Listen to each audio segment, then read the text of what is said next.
If you're watching this video, you probably already know that autoimmunity makes the body really sensitive.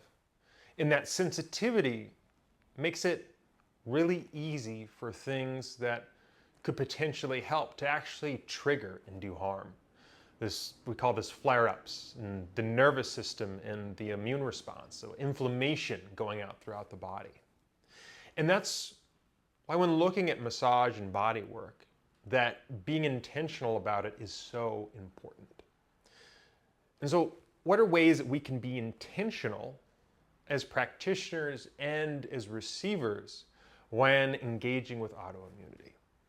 First is duration and pressure.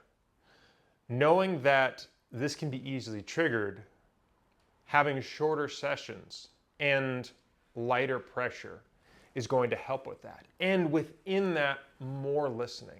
Because when we engage with body work in a way that is more listening and more attuned, that reduces the chances that we're going to go into a triggered or toxic amount, because we are acting with more patience and with more care and honestly a more conservative way. Because when we're very tuned in, when the practitioner is really tuned into it, there's less likelihood. And that's also true as the receiver. Giving feedback to the practitioner as they're working is going to allow that practitioner to tune in much more to keep the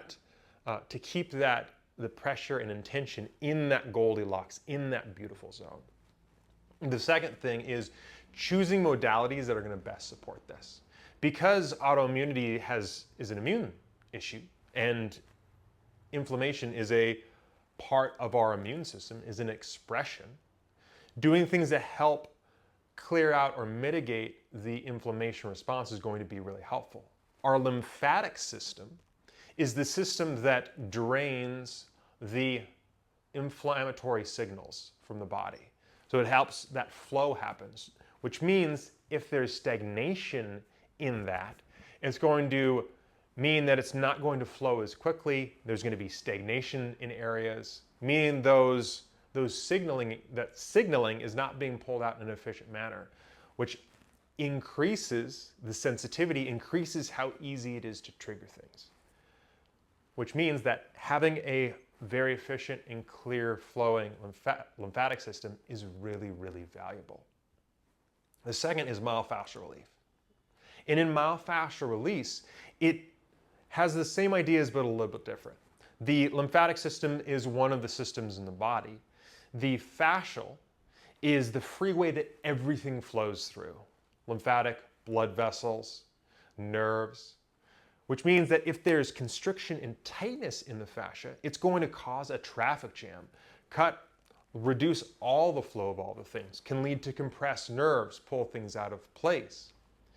And tension in the fascial system is very associated with very sympathetic states if the body is really activated, which is also where the immune system, immunity, that kind of the flare-ups are most likely, the stress to flare-up connection.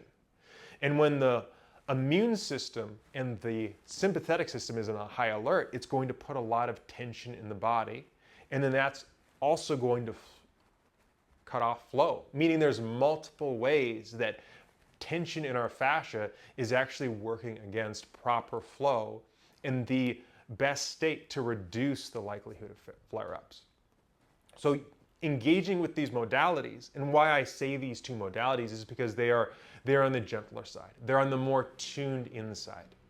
And one more little note about myofascial release. I would suggest specifically John Barnes style.